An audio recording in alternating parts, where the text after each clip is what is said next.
Hello students. Date है आज 29 जून 2025 और हमको डिस्कस करना है आज के जितने भी इम्पोर्टेंट करंट अफेयर्स की न्यूज़ आर्टिकल हैं वो सब। तो इसमें सबसे पहले आज हमारे जो मेन न्यूज़ आर्टिकल हैं वो दो सेगमेंट से कवर होते हैं, एक नेशनल और एक आईआर और सिक्योरिटी से डोमेन से रिलेटेड। इकोनॉमिक्स और साइंस के सेक्शन में आज कोई भी न्यूज़ आर्टिकल नहीं आया है। So let's start with the national news. National news में सबसे पहली न्यूज़ है आज इलाहाबाद हाई कोर्ट के जस्टिस की चीफ जस्टिस सिद्धार्थ की एक स्टेटमेंट आई है बहुत कॉमन सोशल फेनोमेना के ऊपर, that is live in relationship. तो एक इलाहाबाद हाई कोर्ट के एक जो जस्टिस थे, ये केस की सुनवाई कर रहे थे, जिस सुनवाई में बेसिकली वो केस ये था कि उस केस में कोई एक पर्सन था, उसने किसी फीमेल को, किसी वुमेन को एक फेक प्रॉमिस मैरिज का करके वो काफ़ी टाइम तक लिव इन रिलेशनशिप में रहे और सेक्सुअल रिलेशनशिप या फिजिकल रिलेशनशिप में रहे, और उसके बाद ही अबंडेंड द वुमेन आफ्टर रेनिग्रेटिंग और after basically रेनेजिंग on his promise. तो यहाँ पे ये जो जस्टिस थे, ये जो जज थे, ये कोर्ट पे वो केस की जब सुनवाई कर रहे थे तो उन्होंने ये एक बात बोली कि इंडिया में जो है ये लिव इन रिलेशनशिप बहुत बढ़ती जा रही है। ये लिव इन रिलेशनशिप को सुप्रीम कोर्ट ने लीगल स्टेटस प्रोवाइड किया हुआ है, और ये लीगल स्टेटस रिकॉग्निशन मिलने के बाद लिव इन रिलेशनशिप के केसेस जो है इंडिया में काफ़ी ज़्यादा बढ़ते जा रहे हैं। और इसका जी बेसिकली ये बोल रहे थे जस्टिस सिद्धार्थ कि ठीक है, वो लिव इन रिलेशनशिप वाली बात सही है कि लिव इन रिलेशनशिप हमारे इंडिया में बढ़ते जा रहे हैं, लेकिन इससे वुमेन को बहुत डिस्प्रपोर्शनेटली हार्म होता है। कभी भी वो लिव इन रिलेशनशिप ब्रेक होता है तो उससे प्रॉब्लम ये होती है कि वो रिलेशनशिप खत्म होने के बाद मेन तो बहुत इजीली मूव ऑन हो जाते हैं, क्योंकि हमारी सोसाइटी में मेन को इतना ज़्यादा अकाउंटेबल होल्ड नहीं किया जाता। लेकिन वुमेन जो होती हैं उनको एक लाइफ पार्टनर जो है वो ढूंढने में बहुत दिक्कत आती है, बिकॉज हमारे यहाँ एक मिडिल क्लास वैल्यू चलती है, इंडियन मिडिल क्लास सोसाइटी की जो मेंटेलिटी चलती है वो ये चलती है कि women should be very pure, women should never be in a relationship with other person before marriage. ये बहुत ही कॉमन सी एक मेंटेलिटी है जो इंडियन मिडिल क्लास सोसाइटी में हमारे यहाँ अभी भी चलती है, और इसी का रिजल्ट है कि लिव इन रिलेशनशिप ब्रेक होने के कारण मेन जो है उनसे ज़्यादा वुमेन सीवियरली इम्पैक्ट होती है, not just in the relationship but even out of the relationship after the end of the live in. तो यहाँ पे एक बहुत इंपॉर्टेंट स्टेटमेंट ये जस्टिस सिद्धार्थ जी ने बोला है, जिसको आपको याद रखना है। इंडियन सोसाइटी GS1 का जो पेपर है उसमें इंडियन सोसाइटी में लिव इन रिलेशनशिप के क्वेश्चन में आप ये स्टेटमेंट को यूज कर सकते हैं। उसके बाद इंडिया जो है ये world police and fire games को होस्ट करेगी 2029 में। तो इंडिया ये पहली साउथ एशियन कंट्री बन गई है जिसको ये गेम्स होस्ट करने की बिड जो है उसने जीती है। ये वर्ल्ड पुलिस और फायर गेम्स जो है इसमें क्या होता है, वर्ल्ड की 70 कंट्रीज से भी ज़्यादा कंट्रीज के पुलिस, फायर, कस्टम्स और करेक्शनल सर्विसेज के जो पर्सनल्स होते हैं उनके बीच में कंपटीशन होता है। उनके एथलीट्स आते हैं हर कंट्री के और आपस में compete करते हैं। इंडियन पुलिस फोर्सेस जो है ये world police and fire games में 2007 से पार्टिसिपेट कर रही हैं, और आज तक 1400 से ज़्यादा मेडल्स जो हैं हमने इन गेम्स में जीते हैं। 2023 में 2 साल पहले ये लास्ट एडिशन हुआ था कनाडा में, जिसमें हमारे 133 इंडियन पुलिस एथलीट्स ने पार्टिसिपेट किया था और उनको 343 मेडल्स मिले थे, रिकॉर्ड 224 गोल्ड मेडल्स उसमें से मिले थे। तो अब ये जो है fire games, world police and fire games India के गुजरात स्टेट के अहमदाबाद सिटी में ऑर्गेनाइज किया जाएगा 2029 में। ये बिड हमने जीत ली है। उसके बाद थर्ड नेशनल न्यूज़ आती है तमिलनाडु से रिलेटेड। तमिलनाडु की एक स्कीम चल रही है, दैट इज हट फ्री तमिलनाडु। उस स्कीम के अंदर में तमिलनाडु ने पिछले एक साल में 72,000 हाउसेस बिल्ड करे हैं, ताकि जो लोग हट में या झोपड़ियों में रहते हैं उनको निकाल के ये अच्छे पक्का हाउसेस में यहाँ पे ला सके। तो तमिलनाडु ने एक स्कीम निकाली थी लास्ट ईयर, कलाइगनार कन्नाबू इलम हाउसिंग स्कीम। इसको आप इंग्लिश में ट्रांसलेट करेंगे तो दिस कम्स इनटू हट फ्री तमिलनाडु। तो इसके अंदर में ये बाय 2030 तमिलनाडु में जितने भी हट्स में लोग रहते हैं उनको निकाल के एक पक्का प्रॉपर हाउस में शिफ्ट करना चाहते हैं। अभी करेंटली तमिलनाडु की ये स्टैटिस्टिक या रिपोर्ट ये बोलती है कि तमिलनाडु में अभी 8 लाख से ज़्यादा जो हैं ये हट्स एग्जिस्ट करते हैं, और इस साल का टारगेट था तमिलनाडु गवर्नमेंट का कि वो 1 लाख पक्का हाउसेस बनाना चाहते थे। लोगों को 1 लाख हाउसेस जो हैं वो शिफ्ट करना चाहते थे हट से। तो उसके अंदर में उन्होंने 72,000 हाउसेस बिल्ड करे हैं, ऐसा तमिलनाडु गवर्नमेंट का अपडेट है। देन उसके बाद आती है Himachal cabinet gives nod to set up emergency response centre in all panchayat. तो यहाँ पे हिमाचल गवर्नमेंट की जो कैबिनेट है, उसने ऐसा डिसीजन लिया है कि वो प्राइम मिनिस्टर सीएम के अंदर में, सीएम सुखविंदर सिंह सुक्खू के अंदर में, कि अब हर पंचायत लेवल पे स्टेट में 3645 पंचायत हैं, वो हर पंचायत पे पंचायत इमरजेंसी रिस्पॉन्स सेंटर बनाएंगे। क्योंकि आप समझिए, जब भी कोई डिजास्टर आता है किसी भी जगह पे, तो सबसे इम्पोर्टेंट चीज यह होती है टाइम। टाइम जो है, टाइम सेव करना बहुत ज़रूरी होता है। अगर आपको लॉस ऑफ लाइव्स और लॉस ऑफ प्रॉपर्टी बचाना है, तो आपको बहुत जल्दी से जल्दी टाइमली मैनर में एक्शन लेना होगा। और अगर आप डिस्ट्रिक्ट के एडमिनिस्ट्रेशन पे डिपेंड करते हो या स्टेट की एडमिनिस्ट्रेशन पे डिपेंड करते हो कि वो आपको रिलीफ प्रोवाइड करेंगी, जब वो आएँगी तभी कुछ ह्यूमन लाइव्स को सेव करने का या प्रॉपर्टीज़ को सेव करने का कुछ काम होगा। तो उस कॉन्टेक्स्ट में उतने टाइम में बहुत सारी लाइव्स और प्रॉपर्टीज़ का डैमेज हुआ, लॉस हो जाता है। तो इसीलिए हिमाचल कैबिनेट अब पंचायत लेवल पे लोगों को ट्रेन करेगी कि वो अपना एक सेंटर मैनेज करें, और डिजास्टर जब भी कोई आता है, तो इस डिजास्टर से डील करने के लिए इमीडिएटली इफेक्टिवली रिस्पॉन्ड उस पर करे। तो this is a very good decision. ये जो हमारी डिसेंट्रलाइजेशन ऑफ डेमोक्रेसी होती है, ग्रास रूट डेमोक्रेसी, ये उसी का एक बहुत अच्छा एग्जाम्पल है। ये आप GS2 में डिसेंट्रलाइजेशन जो होता है, टॉपिक है, e governance, governance, decentralisation of democracy, governance, ये सारे एस्पेक्ट में बहुत इंपॉर्टेंट है, और इसको, इस मॉडल को पूरी कंट्री में रेप्लिकेट करने की कोशिश की जानी चाहिए। Then the next news goes to Prada. Prada अभी आपको पता होगा, एक इटालियन फुटवेयर ब्रांड है, एक इटालियन फैशन ब्रांड है। उसने अभी मेंस की स्प्रिंग समर की एक फुटवेयर लाइन रिलीज करी थी, लॉन्च करी थी। उसके अंदर में उनकी जो फुटवियर लाइन थी, वो काफ़ी हद तक कोल्हापुरी चप्पल, हमारे महाराष्ट्र में जो कोल्हापुरी चप्पल है, उससे मैच खाती थी। तो इस बात पे एक बहुत प्रोटेस्ट या बहुत बड़ा एक जो डिस्कंटेंट है वो अराइज़ हुआ था। कोल्हापुरी जो अ, चप्पल मेकर्स हैं, जो फुटवियर मेकर्स हैं, उन्होंने एक बहुत बड़ा डिस्कंटेंट शो करा था कि प्राडा ने ये हमारी कॉपी करी है हमारी फुटवियर की, और उसका क्रेडिट भी हमको नहीं दिया। तो इनिशियली तो प्राडा ने कुछ नहीं बोला था, लेकिन फाइनली प्राडा ने जो है ये एडमिट करा है कि उनकी जो न्यू फुटवियर लाइन है वो कोल्हापुरी चप्पल से इंस्पायर है। और ये जो ब्रांड का यूज़ था, ये ब्रांड के यूज़ का बहुत बड़ा क्रिटिसिज्म यहाँ पे देखने के लिए मिलता है। क्योंकि अगर कोई भी ग्लोबल कंपनी ऐसा काम कर रही है कि किसी लोकल ट्रेडिशन या लोकल किसी कल्चर से कोई चीज़ उठा रही है और उसको क्रेडिट भी नहीं दे रही, उसको एक्नॉलेज भी नहीं कर रही, तो ये कहीं न कहीं बहुत ही कैपिटलिस्टिक ग्रीड का एक एग्ज़ाम्पल होता है, नॉन रिकॉग्निशन का। क्योंकि यहाँ पे they sell at a very high margin and profit. जैसे कोल्हापुरी चप्पल जो हम 250 टू 300 रुपीज़ पे परचेज़ करते हैं, ये इसको 1.2 लाख रुपीज़ जो है उसको पर पीस पे सेल करते हैं, पर पर पेयर पे। तो एक तो उसको कुछ प्रॉफिट या बेनिफिट तो वो उसको दे नहीं रहे, मार्जिन वगैरह। एटलीस्ट दे शुड रिकॉग्नाइज़ कि वो चीज़ उन्होंने वहाँ से जो है वो उठाई है, या इससे इंस्पायर हुए हैं। इससे जो लोकल आर्टिसंस होते हैं, मेकर्स होते हैं, उनको बहुत एडवांटेज मिलता है। प्राडा ने एडमिट करने के बाद फाइनली फिर उसके बाद जब उसके ऊपर बहुत प्रेशर आया, तो उसने ये बोला कि हम इंडिया में जो कोल्हापुरी चप्पल मेकर्स हैं, फुटवियर मेकर्स हैं, इनके साथ मिलके अब हम काम करना चाहते हैं। So this is a negative and positive news at the same time. उसके बाद आते हैं आईआर डिफेंस एंड सिक्योरिटी पे।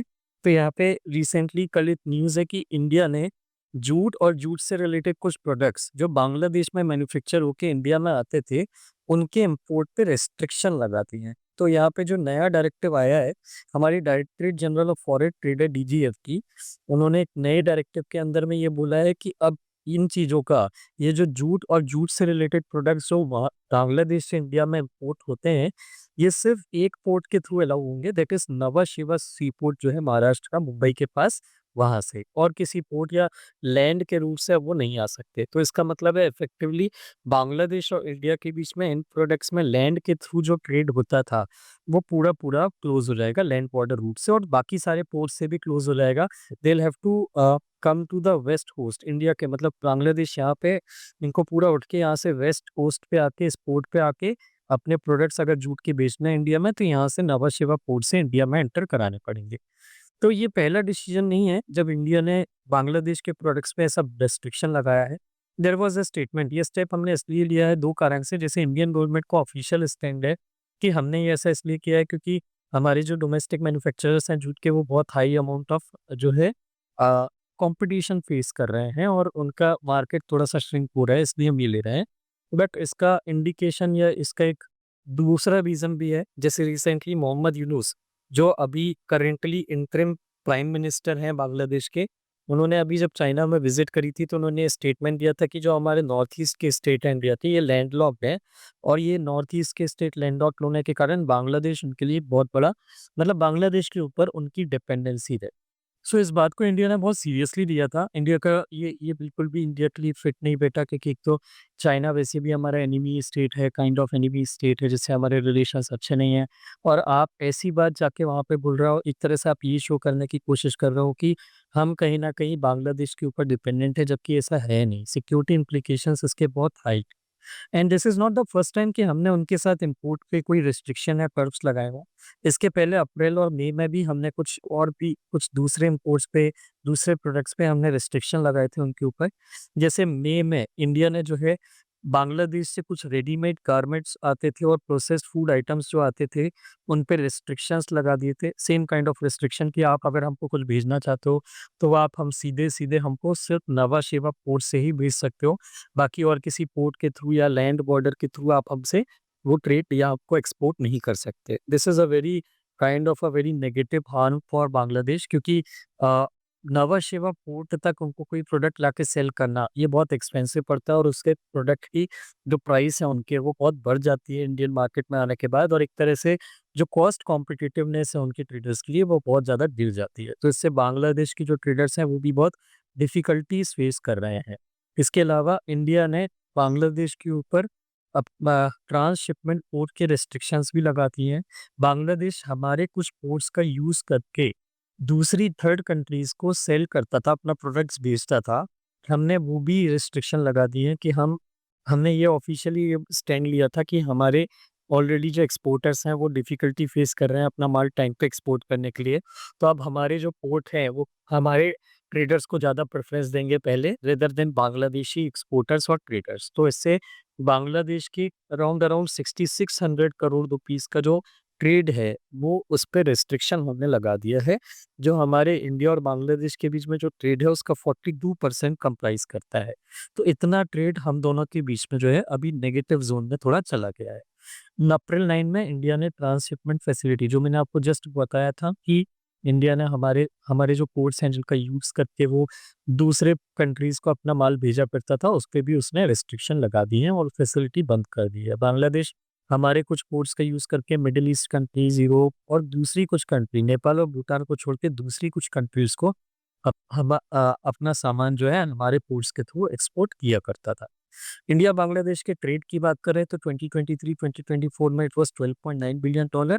अब इस साल कितना ट्रेड होगा, we have considering these restrictions which we have been imposed, इसका डाटा हमको नेक्स्ट ईयर अपडेट होगा और इससे हमको ये समझ में आएगा कि कितना ट्रेड दोनों कंट्रीज़ के बीच में ड्रॉप हुआ है। इसके बाद एक छोटी-सी न्यूज़ है, but this was significant considering the fact कि हम भी सेम प्रॉब्लम से डील करते हैं। तो फ्रांस ने जो है अपने पब्लिक प्लेसेस जैसे कि बीचेस, पार्क और बस शेल्टर्स जो हैं, उनके उन प्लेसेस से स्मोकिंग को टोटली बैन कर दिया है। इंटरेस्टिंग थिंग इज़ फ्रांस अभी तक टोबैको के कंज़म्पशन या फिर स्मोकिंग को एक्टिवली काइंड ऑफ प्रमोट करता था। या प्रमोट नहीं भी करता था तो उसके बारे में कुछ भी नेगेटिव रिस्ट्रिक्शंस लगाने से बचता था या नेगेटिव बात बोलने से बचता था। This is the first time when it is realized कि smoking is causing a lot of harm to the country, और हर साल अराउंड अराउंड 75,000 लोग हैं जो टोबैको रिलेटेड कॉम्प्लिकेशन से फ्रांस में उनकी डेथ होती है। So this was another important news. Then उसके बाद आते हैं पाकिस्तान, ईरान और अफ़गानिस्तान के ऊपर। यूएन रिफ्यूजी जो ऑर्गेनाइज़ेशन है, उसकी रिपोर्ट के हिसाब से ईरान और पाकिस्तान में रहने वाले करीब-करीब 12 लाख अफ़गानिस्तानी जो हैं, ये अफ़ेक्ट हुए हैं। इनको जो है ईरान और पाकिस्तान छोड़ के अफ़गानिस्तान में वापस जाना पड़ा है। जैसे आपको पता होगा कि पिछले 20 सालों में अफ़गानिस्तान में सिविल वॉर सिचुएशन चल रही थी। अमेरिकन फ़ोर्सेस भी थी, नेटो की फ़ोर्सेस भी थी, और जो अमेरिकन और नेटो की फ़ोर्सेस थीं, उनका और तालिबान के बीच में कॉन्फ्लिक्ट चल रहा था। तो वो सिविल वॉर के कारण बहुत सारे अफ़गानिस्तानीज़ हैं, उनको अपना देश छोड़ना पड़ा था तालिबानी से बचने के लिए, और उन्होंने अफ़गानिस्तान जैसे है उसकी एक साइड पे ईरान है और दूसरे साइड पे पाकिस्तान है। तो ये जितने भी जो अफ़गानीज़ थे, ये अफ़गानिस्तान से भाग-भाग के माइग्रेट होके ईरान या पाकिस्तान में जो है वो उन्होंने रिफ्यूजी लिया हुआ था।